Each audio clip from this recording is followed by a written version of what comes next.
Jæja Pétur, frábær sigur á útivelli á móti ÍR og bara top of the league eins og er. Fyrsta spurningin er bara mjög einföld, hvernig líður ykkur núna? Núna er bara nokkuð vel, en eins og ég kannski satt á og við varum miklu betra að vera 5-0 heldur en 4-1. En varðandi þennan leika þá, sko, ÍR miklu betra lið heldur en kannski staðan í deildinni segir til og þetta hörku lið. Þeir svona kannski gerði svona, þetta var kannski vest það sem þeir voru að gera sjálfur sko, svona í fjóra leikluta. En ég tek hann sigur bara geggjað. Sko. Þetta var nefnilega ákveðin svona karakter sigur sko, þetta var rosalega óþægilegu leikur svona fyrstu 3 leiklutana, mikið að töpuðum boltum og menn svona, það var einhver derringur í mönnum.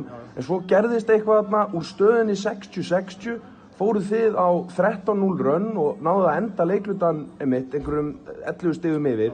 Hvað var það svona, hvað gerðist þetta í lok fyrir? Það er góð spurning. Við hittum og þeir ekki, menn þetta er oft svona sko.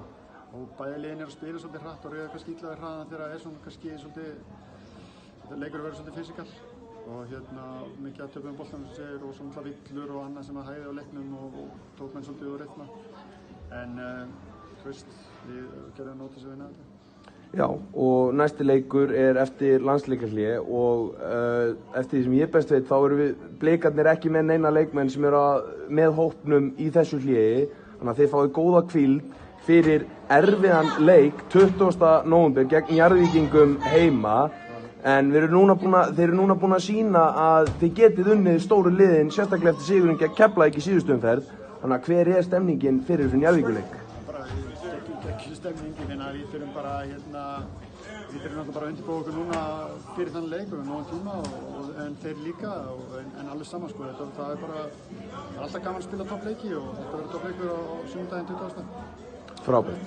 Þakka þér fyrir Pétur.